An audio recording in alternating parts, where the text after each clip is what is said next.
ഇല്ല, ഞാൻ സംസാരിക്കാം. ആ, എന്താണ് ഉണ്ടാവുക എന്നുള്ളത് ഇപ്പം എനിക്കറിയില്ല. എന്തായാലും ഞാൻ സംസാരിച്ച് നോക്കാം. ആ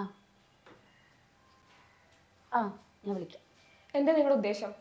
എന്ത്? എനിക്ക് പുറത്തിറങ്ങി നടക്കൊന്നും വേണ്ടേ? എന്താ നീ പറയണത്? ഇയാളായിട്ട് നിങ്ങളുടെ ബന്ധം എന്താ? ഇത് എപ്പോ തുടങ്ങിയതാ? ആൾക്കാരൊക്കെ പറഞ്ഞു തുടങ്ങിയിട്ടുണ്ട്. മുന്നേ അതുണ്ടായിരുന്നില്ല, ഇപ്പൊ അതും കൂടി ആയിട്ടുണ്ട്. നീ ആദ്യം വന്ന കാലം നിൽക്കാതെ ഈ ബാഗൊക്കെ ഒന്ന് മാറ്റിയിട്ടിട്ട് ഇതിനൊരു തീരുമാനമായിട്ട് മതി നീ. അമ്മ അതെന്താ പറ? എനിക്ക് പുറത്തിറങ്ങൊന്നും വേണ്ടേ? സ്കൂളിലും എല്ലാരും പറയുന്നുണ്ട് ഇപ്പോ. എന്താ പറഞ്ഞത്? എന്താ പ്രശ്നം? ആളുകളെ പ്രശ്നം എന്താ? ഈ പറഞ്ഞ ആളുകളാണ് എനിക്ക് ചെലവിനത്? നിനക്ക് ചെലവിനത്? പുറത്തിറങ്ങി നടക്കണ്ടേ? ആൾക്കാരെ പറഞ്ഞത് എന്തായാലും ചെവി വരില്ലേ?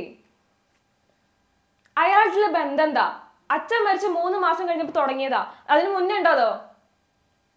ദേ, വേണ്ടാത്ത വിളിച്ച് പറയരുത് കേട്ടാ. പിന്നെ നീ എന്താ അറിഞ്ഞിട്ടാ ഈ പറഞ്ഞത്? നിന്റെ അച്ഛൻ മരിക്കുമ്പോ ഈ വീടിന്റെ അവസ്ഥ എന്താ നിനക്കറിയോ? അതൊന്നും എന്നെ ബാധിക്കില്ല. ബാധിക്കണം, ബാധിക്കണം. എന്താ നീ എന്താ വിചാരിച്ച്? ബാധിക്കണം. ഞാൻ ഒറ്റയ്ക്ക് ഇങ്ങനെ ഓടിക്കുക എല്ലാ വണ്ടിയും കൂടിയിട്ട്. എന്നെ കൊണ്ട് പറ്റില്ല. ഞാനൊരു കൂട്ട് കണ്ടുപിടിച്ചത് വെറുതെ അല്ല. നിന്റെ അച്ഛൻ ഉണ്ടാക്കിയത് 1-2 ലക്ഷമല്ല, 35 ലക്ഷമാണ്. അതെങ്ങനെ വിട്ടുന്ന പറ? എങ്ങനെ വിട്ടു? നിന്റെ ഈ പറഞ്ഞ ആൾക്കാർ ആരെങ്കിലും തരുമോ? കേട്ടാ പിന്നെയും പിന്നെ വിളിച്ചോണ്ടിരിക്കുക. അതെ, വിളിച്ചോണ്ടിരിക്കാനാണ്. നിന്റെ ആൾക്കാർ ആരെങ്കിലും തരുമോ? പറ. ഈ രാവിലെ തൊട്ട് വരുന്ന ഈ ഫോൺ വിളി, പിന്നെ അയാളിവിടെ കയറി ഇറങ്ങുന്നൊക്കെ നീ പറയുന്ന പോലെ രാവിലെ തൊട്ട് വൈകുന്നേരം വരെ ഇവിടെ വിളിയൊന്നുമില്ല.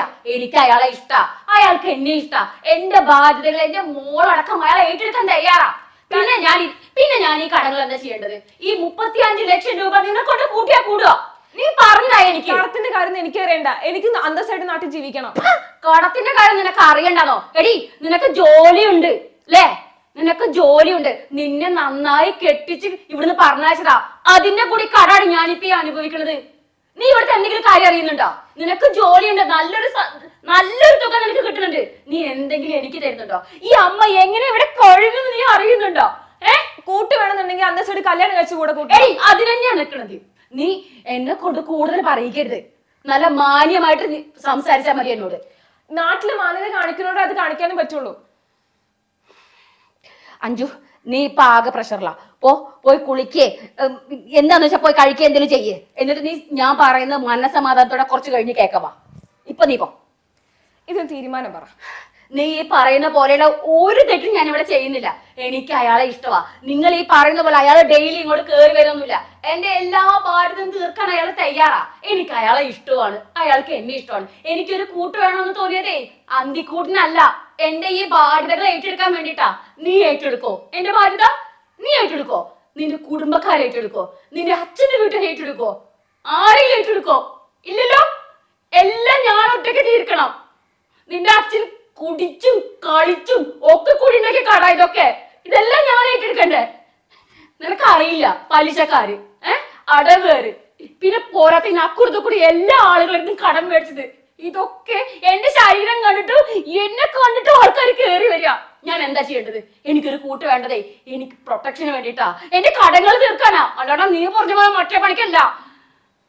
ആളുകളുടെ വാക്ക് കേട്ട് നീ എന്റെ അടുത്ത് ഞാൻ ഇതുപോലെ വന്ന് പറഞ്ഞ ആരും നീ ആളുകളുടെ അടുത്ത് പോയി ചോദിക്കേ, അമ്മ ഇവിടെ വരടി കയറ്റി വിളിച്ചിട്ടുണ്ടോന്ന് ആരും ചോദിക്ക്. അങ്ങനെയാണെന്നുണ്ടെങ്കിൽ എനിക്ക് അയാളോട് സംസാരിക്കണം. ഇതിനൊരു തീരുമാനമാക്കണല്ലോ. ഒരു കല്യാണോ അങ്ങനെ എന്തെങ്കിലും. അതാ ഞാൻ ആദ്യം പറഞ്ഞത്. നീ ഒന്ന് സമാധാനപ്പെട്, പോയി കുളിക്കേ, എന്നിട്ട് വല്ലതും കഴിക്കേ, എന്നിട്ട് വാ. അപ്പോഴത്തേക്ക് അയാൾ വരും. ചെല്ലേ? ഉറപ്പല്ലേ? ശരി, ഞാനും കാത്തിരിക്കാം സംസാരിക്കാൻ വേണ്ടിയിട്ട്. ശരി ശരി. ഹലോ. അന്ന ചേട്ടാ, ഇന്ന് മോള് വന്നിട്ടുണ്ടായിരുന്നോ? ഇല്ല ഇല്ല, അവനില്ല കൂടെ. അവൻ ബാംഗ്ലൂരല്ലേ. മോള് കോളേജിൽ നിന്ന് നേരെ ഇങ്ങോട്ട് പോകുന്നതാ. അത് അവളോട് ആരൊക്കെ എന്തൊക്കെയോ പറഞ്ഞിട്ടത്ര. മനോജത്തിന് അറിഞ്ഞ തന്നെ. ഞാൻ പൊട്ടിത്തെറിച്ചു പോയി അവളുടെ മുന്നിൽ.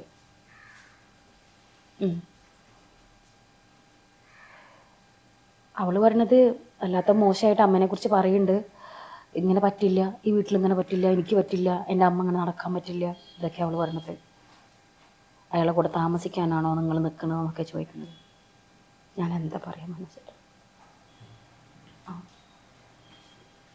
ഞാൻ പറഞ്ഞു.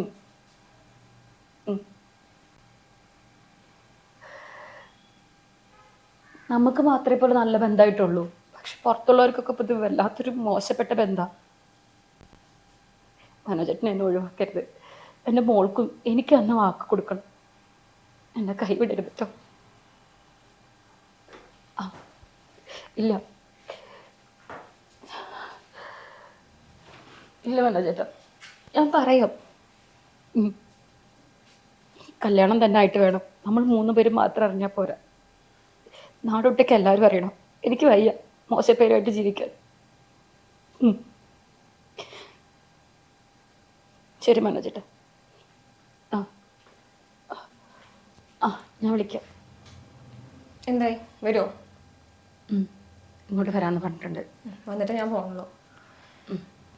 പിന്നൊരു കാര്യം, അച്ഛനൊന്നും വിളിക്കാൻ എനിക്ക് പറ്റില്ല. എൻ്റെ മനസ്സിലൊരു ഒറ്റ അച്ഛനേ ഉള്ളൂ. അത് മരിച്ചുപോയ എൻ്റെ അച്ഛനാണ്. ആ മനുഷ്യൻ മാത്രം മതി. നിങ്ങൾക്ക് ജീവിക്കാൻ ജീവിക്കാതിരിക്കുക നിങ്ങളുടെ ഇഷ്ടം. മോളെ നീ എന്തെങ്കിലും അകന്ന് സംസാരിക്കുന്ന പോലെ അമ്മയോട്. ഞാൻ കേട്ടത് അത്രയുണ്ട്. എനിക്ക് മനസ്സിന് മായുന്നില്ല. എന്തായാലും ആള് വരട്ടെ, സംസാരിക്കാം. ഈ പറയുന്ന ആരെങ്കിലും കണ്ടിട്ടുണ്ടോ? നീ ചോദിച്ചായിരുന്നോ നിന്റെ അമ്മയെ അങ്ങനത്തെ ഒരു മോശപ്പെട്ട സാഹചര്യത്തിൽ അവര് കണ്ടു എന്ന്? നീ ചോദിച്ചായിരുന്നോ? നീ കണ്ടായിരുന്നോ? ശരിയാ, ഞാൻ കണ്ടിട്ടില്ല. പക്ഷെ ആളുകൾ പറയുമ്പോൾ അവരോട് ചോദിക്കാൻ നിൽക്കാനുള്ള ധൈര്യമൊന്നും എനിക്കില്ല. എന്തായാലും കരയണ്ട, വരട്ടെ, സംസാരിക്കാം. ഞാൻ ഒരുപാട് മാറിപ്പോയി. അമ്മയെ കുറിച്ച് ഓരോന്ന് കേട്ടപ്പോഴത്തേക്കും. നിനക്ക് നിന്റെ അമ്മയെ അറിയില്ല അല്ലേ? ഇപ്പൊ എനിക്ക് എന്നെ മാത്രം ബോധിപ്പിച്ചാൽ പോരല്ലോ, വേറൊരു കുടുംബത്തിനും കൂടി ബോധിപ്പിക്കണ്ടേ? അതുകൊണ്ടാണ് ഞാൻ പറഞ്ഞത് സംസാരിക്കാന്ന്. ശരി, ബോധിപ്പിക്കണം. ബോധിപ്പിച്ചു കൊടുക്കാം. പൊക്കോ. ഇനി അയാൾ വന്നിട്ട് വന്നാൽ മതി എന്റെ മുന്നിലേക്ക്. പൊക്കോ.